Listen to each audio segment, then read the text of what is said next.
Hello, what's up? Good morning, everyone.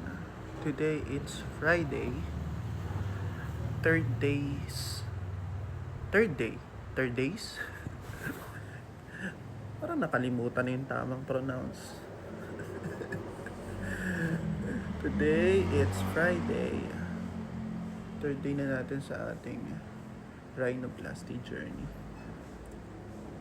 Parang paulit-ulit namang Friday. Ayan, medyo swollen pa siya. Medyo maga. Tapos, yung sa ilong natin, pero parang nagkakaroon na siya dito, no? Hubog dito sa tip, ang ganda ng tip. Tapos yung mga tahi dyan sa tailor natin,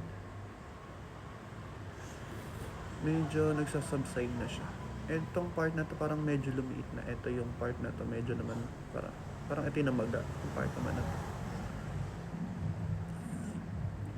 Ayan, update sa ating kailong.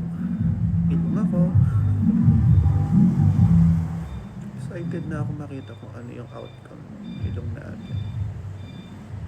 Tsaka yung sa mid-bridge, medyo bumaba na siya. Ayan, nakakahubog na siya. Yan.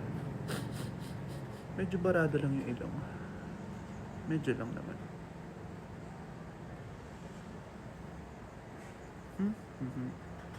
Comment down below kung gusto niyo magpa-rhinoplasty. Hindi siya masakit. Masakit lang yung tahi. Pero tolerable naman. Hindi siya ganun kasakit.